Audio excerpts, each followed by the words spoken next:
નમસ્કાર દર્શક મિત્રો, હોટ ટોપિકમાં આપ સૌનું સ્વાગત છે. આપની સાથે હું છું શિવમ. દર્શક મિત્રો, હોટ ટોપિકમાં આજે આપણે વાત કરીશું નાગરિકોની સુરક્ષાની, નાગરિકોના સંરક્ષણની. ખાસ દિવસ આજે ઉજવવામાં આવે છે. 1990થી ICDO દ્વારા જે આ પ્રકારે વિશ્વ નાગરિક સંરક્ષણ દિવસની ઉજવણીની શરૂઆત કરવામાં આવી.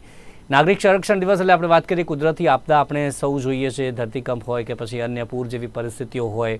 એવી ઘણી બધી પરિસ્થિતિઓ છે કે જેમાંથી આપણને જે સુરક્ષાકર્મીઓ છે કે જે બચાવે છે અને તેમના સન્માન માટે તેમની કદર કરવાનો આજનો ખાસ દિવસ છે. અને આજે અવનવા કાર્યક્રમો પણ ખાસ કરીને ઉજવવામાં આવતા હોય છે, જેમાં નાગરિકો કેવી રીતે જે રેસ્ક્યુમાં ભાગ લઈ શકે છે, તેમને રેસ્ક્યુ જે કોઈ એવી કુદરતી આપદા આવે છે ત્યારે કેવી રીતે રેસ્ક્યુ કરવું, પોતાનું ધ્યાન કેવી રીતે રાખવું, લોકોનું ધ્યાન કેવી રીતે રાખવું. એટલે કે દુનિયાને જે પ્રકારે કુદરતી આપદાના સમયે એક સુરક્ષિત સ્થાન તરીકે આપણે ગણી શકીએ, સુરક્ષિત સ્થાન બનાવી શકીએ, તે માટે નાગરિકો પણ પોતાની જે ફરજ છે આમાં નિભાવી શકે છે.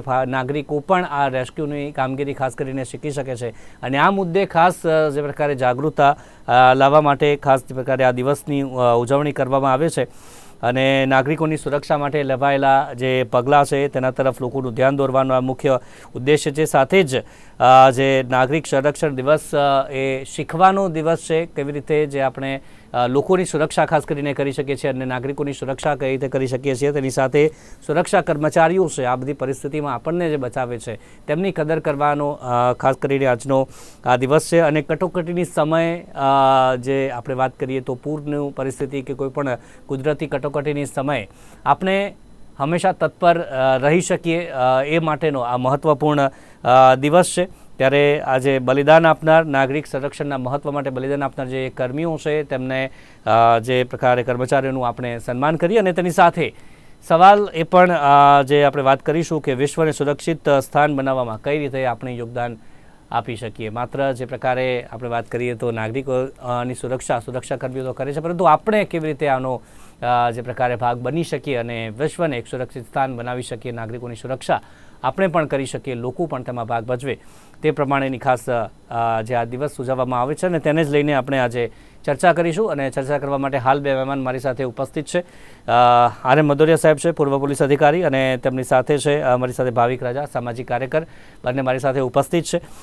સ્વાગત છે બંનેનું. અને ચર્ચાની આપણે શરૂઆત કરીએ. સૌથી પહેલાં તો મદોરિયા સાહેબ, જે પ્રકારે વાત કરી નાગરિક સંરક્ષણ, નાગરિકોની સુરક્ષાની આપણે જ્યારે વાત કરતા હોઈએ ત્યારે કુદરતી આપદામાંથી જે સુરક્ષાકર્મીઓ જે નાગરિકોની સુરક્ષા કરે છે તેમને યાદ કરવાનો દિવસ છે. કેવી કપરી પરિસ્થિતિ હોય છે ને તેમાંથી લોકોની જે જાન બચાવતા હોય છે અને તેમાં સામાન્ય નાગરિકો પણ કેવી રીતે ભાગ ભજવી શકે લોકોની સુરક્ષા માટે, તે શીખવાનો પણ આ ખાસ સમય છે અને તેના માટેના પણ ખાસ કાર્યક્રમો યોજાતા હોય છે. આપનું મંતવ્ય? જે કુદરતી આપદા છે આપણા ઉપર આવી જતી હોય છે, એના માટે જે સરકારશ્રીની જે વાત કરીએ તો પોલીસ ખાતામાં એક સિવિલ ડિફેન્સ ડિપાર્ટમેન્ટ છે, જેમાં એક DGP સાહેબ છે, અને જ્યાં જ્યાં GIDC છે અથવા દરિયાકાંઠો છે ત્યાં ત્યાં અધિકારીઓની નિમણૂક કરવામાં આવે છે. ત્યાં એક ડેપ્યુટી કલેક્ટર સાહેબ પણ હોય છે, એના અંડરમાં એક પોલીસ ઇન્સ્પેક્ટર હોય છે. ને એ લોકોએ સંભવિત જે આપદા આવવાની છે, દાખલા તરીકે જે દરિયાકાંઠામાં નજીકમાં જે લોકો રહેતા હોય ત્યાંના લોકો, પછી જે ઇન્ડસ્ટ્રીયલ એરિયા હોય ત્યાં જે મજૂરો હોય છે એને ત્યાંમાં આગ લાગી જાય કે બીજી કોઈ વસ્તુ આવી જાય તેને શીખવા માટે લોકો ટ્રેનિંગ પણ આપે છે. એટલે આ બાબતમાં જે આમ તો સરકાર તરફથી પગલા લેવામાં આવે છે, પણ મારું એમ માનવું છે કે શક્ય હોય તો દરેક માણસે પોતે પણ સેલ્ફ ડિફેન્સનું નોલેજ હોવું જોઈએ. અને કોઈ પણ કપરી પરિસ્થિતિ આવે તેમાં કઈ રીતે બચવું એના માટે એને જાતે પણ તૈયારી રાખવી જોઈએ. કેમ કે દરેક વખતે સરકારી કર્મચારી, અધિકારી તમારી સાથે ના પણ હોય. એ લોકો સામૂહિકમાં કોશિશ કરે છે કે જેથી ઘટનાઓ ઘટે ત્યારે સરકારી કર્મચારી અને અધિકારી સાથે રહીને જે લોકો હોય છે એ લોકો એમાં કામ કરે અને લોકોનો વધારે બચાવ કરી શકે છે. વિપદા એવું છે કે દાખલા તરીકે એક તો દરિયાકાંઠામાં જ્યારે પણ આપણે સુનામી આવે છે કે પાણીની લહેરો આવે છે ત્યારેથી બચવા માટે ટ્રેનિંગ આપવામાં આવે છે. એ રીતે કોઈ ઇન્ડસ્ટ્રીયલ એરિયા હોય ત્યાં આગ લાગી જાય એમાંથી કઈ રીતે બચવાનું એનું પણ બતાવવામાં આવે છે. એ દરેક રીતે દરેક માણસ જો પોતે પણ એમાં મદદ કરી શકતો હોય પોતાની, તો વધારે હિતાવ છે. જ્યારે નદીઓમાં પૂર આવે છે, દરેક ગામડાઓમાં આજુબાજુમાં પાણી ભરાઈ જાય છે, ત્યારે આપણે સરકારની જેમ નેશનલ ડિઝાયરમેન્ટની જે આર્મીના જ માણસો અને પેરામિલિટરીના માણસો હોય છે એ લોકો આવે છે, એ લોકો પણ સાથે જઈને મદદ કરતા હોય છે. પણ એ પૂરતા હોતા નથી. એની સાથે સાથે જો પબ્લિકના માણસો પણ એની મદદમાં હોય અને એ લોકોને સાથે રહીને કામ કરે તો એ લોકોને બચાવવામાં વધારે મદદ થઈ શકે છે. હું પોતે પણ અંજાર પોલીસ સ્ટેશનમાં 2001માં પીએસઆઈ હતો. તે વખતે ભૂકંપ આવેલો હતો. તે વખતે અમે અને પોલીસના માણસો સાથે સાથે પબ્લિકના માણસો પણ સાથે રહીને જે લોકો દટાઈ ગયેલા હતા એમાં સાથે બધા ભેગા મળીને જેસીબી સાથે અને બીજા જે સાધન સામગ્રી છે રાખીને જે પણ બિલ્ડિંગો પડી ગયેલી હતી એ ખસેડીને એની રીતે માણસો બચાવવાનું, એમને દવાખાને લઈ જવાનું, મરી ગયેલા માણસો માટે આપણે લાકડાઓ લાવવાનું, અને જે લોકો આપણે આર્મીના કે પેરામિલિટરી ફોર્સના અને જે પણ અધિકારીઓ આવ્યા હતા એ લોકોને રહેવાની વ્યવસ્થા કરવાની, ખાવા પીવાની વ્યવસ્થા કરવાની, એ લોકોને સાથે રાખીને દટાયેલા માણસોને જે લોકો ઇન્જરી થઈ ગયેલી હોય એ લોકોને દવાખાને મોકલવાનું, એ બધી અમે જે તે વખતે ખૂબ કામ કરેલું હતું. પણ આ તો એ વખતે જે લોકો ખરેખર મરી ગયેલા હતા એ લોકો જે અનનોન બોડી હતી એવા 200 થી 250 માણસો હતા જે ખરેખર ઓળખાઈ શક્યા નહોતા. તે વખતે આપણી જે સંસ્થા છે આરએસએસ અને એક કલકત્તાની છે આનંદ માર્ગી સંસ્થા, એ લોકો આવીને એ લોકોની જે અંતિમ વિધિ કરેલી હતી અને ખૂબ સમાજને સારો સહયોગ આપેલો હતો. ફોરેસ્ટ ખાતાએ જે તે વખતે આપણને ખૂબ લાકડા આપેલા હતા જેથી એમને અંતિમ વિધિ થઈ શકે. દરેક જગ્યાથી, ગુજરાત સિવાય બહારથી, પંજાબથી, મહારાષ્ટ્રથી, દરેક જગ્યાઓથી લોકો ટ્રકો ભરીને લાવતા અને બધા લોકોને રહેવા માટે અને બધા ટેન્ટ આપતા, કપડા આપતા, ઓળવા માટે બધું આપતા. કેમ કે સહેજ વરસાદ પણ પડી જતી હતી એના માટે. એટલે આમાં આપણે પોતે કેટલા એલર્ટ છીએ એના પણ બહુ ફરક પડે છે.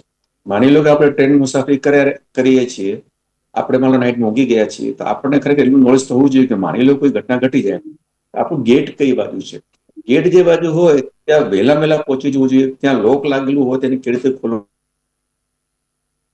જો માઇન્ડમાં તમારા હોય ને માની લો કે ટ્રેનમાં આગ લાગી જાય કે કોઈ ઘટના ઘટી જાય તો તમે ધ્યાનમાં હોય તો તમે તાત્કાલિક ઉતરીને લોક ખોલીને બહાર નીકળી શકો છો.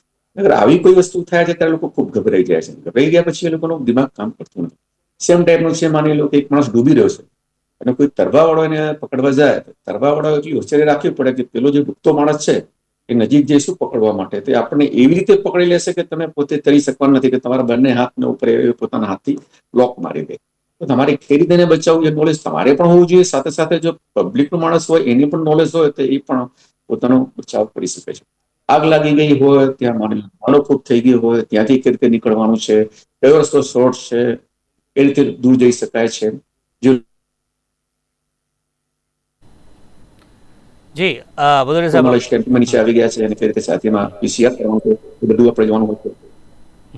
જી આવો આપની હલો. પાસે ફરીવાર ચર્ચા કરીએ. આપણી સાથે ભાવિકભાઈ પણ ઉપસ્થિત છે. ભાવિકભાઈ, આપ શું કહેશો કે આપ કુદરતી આપદા જેટલી પણ આપણે વાત કરી તેમાં નાગરિકોની સુરક્ષા કેટલી જરૂરી છે, અને ખાસ કરીને આપણે અમદાવાદમાં પણ જે અને ગુજરાતમાં આપણે વાત કરીએ, ખાસ સિવિલ ડિફેન્સ ડિપાર્ટમેન્ટ હોય છે તે પણ લોકોની મદદે જતો હોય છે. રેસ્ક્યુની કામગીરી તે થતી હોય છે. લોકોને પણ શીખવાડવા માટે એક ખાસ ટ્રેનિંગનું આયોજન પણ ખાસ કરીને થતું હોય છે કે લોકો કેવી રીતે સહભાગી થઈ શકે આવી જે કુદરતી આપદાઓમાં. ખાસ કરીને ગુજરાતની વાત કરું, કારણ કે બીજા સ્ટેટનું મને એટલી નથી ખબર, પણ ગુજરાતમાં મેં જોયું છે કે જ્યારે પણ કોઈ કુદરતી આપત્તિ આવે ત્યારે સામાન્ય લોકો એકબીજાની પડખે ઉભા રહેતા હોય છે.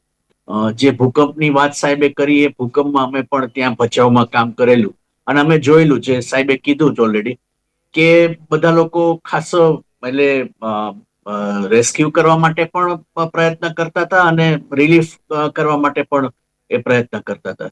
અને જનરલી શું છે કે જે લોકો સિવિલ ડિફેન્સ નું જે લોકોને ડ્યુટી છે એ લોકોને ઓર્ડર પર આધારિત છે. એટલે એ લોકોને ઓર્ડરની રાહ જોવી પડે છે. એ લોકો વોલન્ટરી ત્યાં નથી કરી શકતા હતા.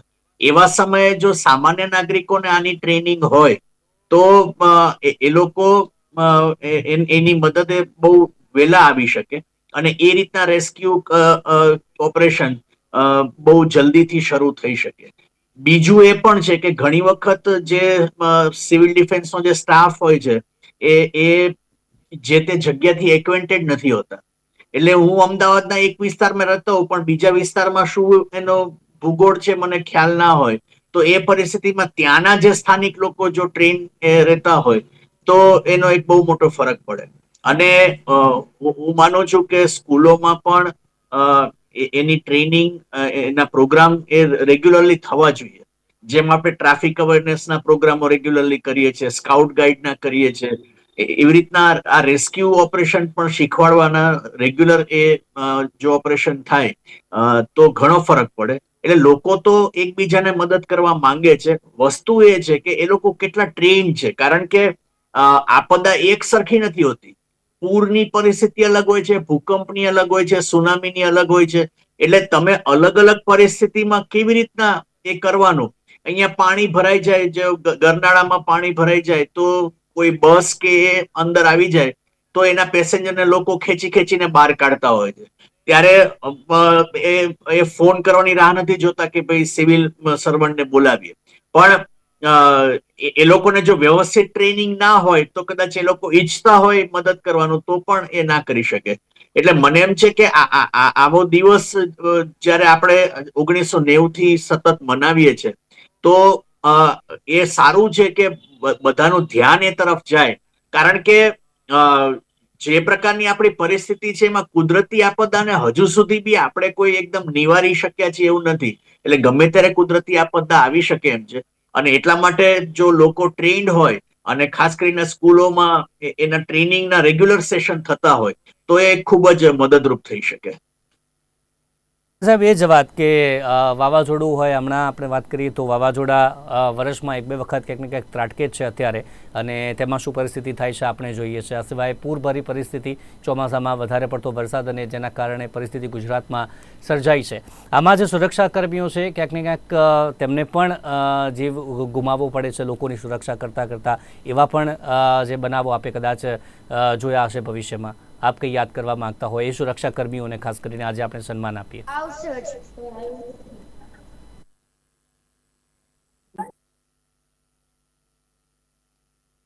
વાત સાચી છે કે સુરક્ષાકર્મી એમના તરફથી હોય છે, લોકોને બચાવી પણ લેતા હોય છે. પણ ઘણી વખત એવું પણ થાય છે કે અતિ ઉત્સાહમાં અમુક લોકો જેને ટ્રેનિંગ લીધી નથી હોતી એ લોકો પણ એમાં જો મદદ કરવા જાય છે તો એ લોકો પણ એમાં ઘટના ઘટી જાય છે. હું રાધનપુર CPI હતો તે વખતે મેં જોયું હતું, એક જગ્યાએ પેલો જે ઓછું તરી શકતો હતો એ માણસ બીજાને બચાવવા માટે કૂદકો માર્યો અને પોતે તરી શક્યો નહીં, એ પણ આગળ જતો રહ્યો. એવું છે કે તમારી પાસે ટ્રેનિંગ તમે લીધેલી છે તો તમને ફૂલ કોન્ફિડન્સ હોય તો તમારે એમાં ઝંપલાવવું જોઈએ, અથવા લોકોની મદદ લઈને પણ આપણે બીજાને મદદ કરી શકીએ. દરેક જગ્યાએ ટ્રેનિંગ તો આપવામાં આવે જ છે. આપણે પોલીસ સ્કાઉટ, પોલીસ સ્ટેશનમાં જે પોલીસ કેડેટ્સ હોય છે ટ્રેનિંગમાં એને આપવામાં આવે. આર્મી પેરામિલિટરી ફોર્સ છે એમાં પણ લોકોને ટ્રેનિંગ આપવામાં આવે છે, સ્પેશિયલ ફોર્સો પણ છે એના માટે.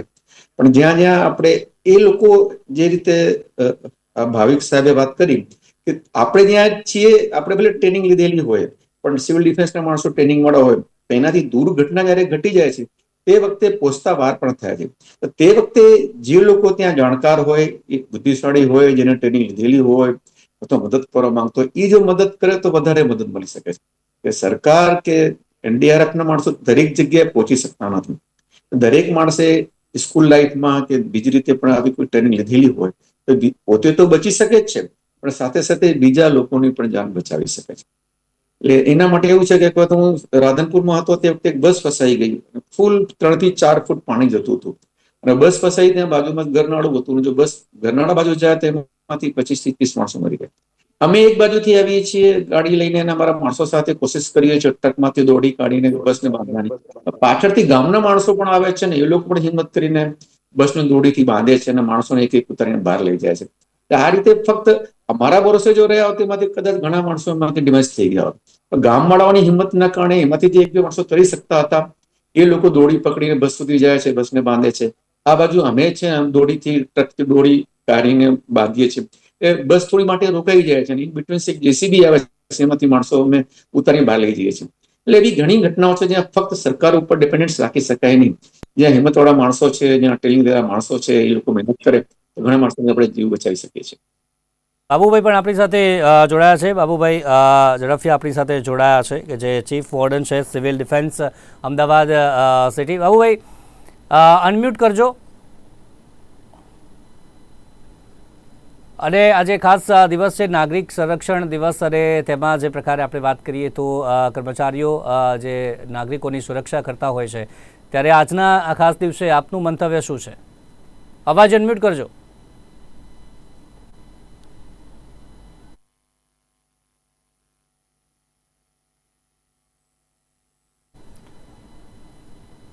જી, એ આપણી સાથે અવાજ અત્યારે નથી આવી રહ્યો ભાવિકભાઈ પાસે. જે ભાવિકભાઈ, આપ શું કહેશો? કારણ કે જે પ્રકારે મેં હમણાં જણાવ્યું કે ઘણા બધા એ કર્મચારીઓ છે જેમને સન્માન આપવાનો, તેમની કદર કરવાનો આજનો આ ખાસ દિવસ છે.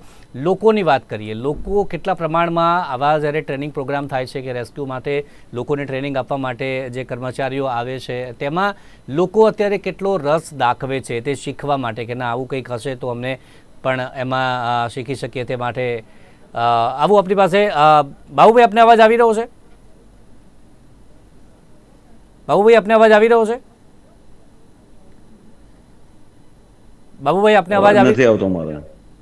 જી ભાવિકભાઈ, જી ભાવિકભાઈ, એ જવાબ આપને આપના જે લોકો કેટલા રસ દાખવે છે આ પ્રકારની જ્યારે વાત આવે છે શીખવાની કે મારે આમાંથી કંઈક શીખવું જોઈએ, લોકોની જાન આમાં બચાવવી જોઈએ, નાગરિકોની સુરક્ષા મારે કરવી જોઈએ. અવાજ કેમ નથી આવતો?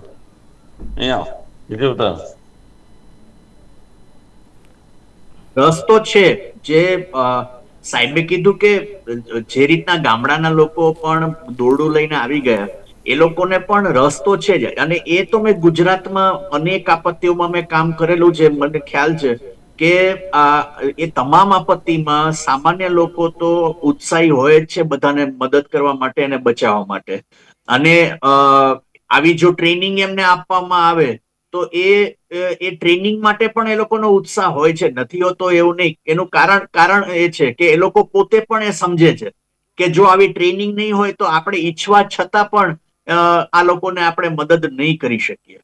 એટલે એમાં ખાસ કરીને તો જે લોકો જે સુરક્ષા કર્મીઓએ આ રેસ્ક્યુનું કામ કરતા કરતા જે પોતાનો જાન ગુમાવ્યો હોય એને તો ખરેખર આપણે સેલ્યુટ કરવી જોઈએ, એને ખરા દિલથી આપણે યાદ કરવા જોઈએ.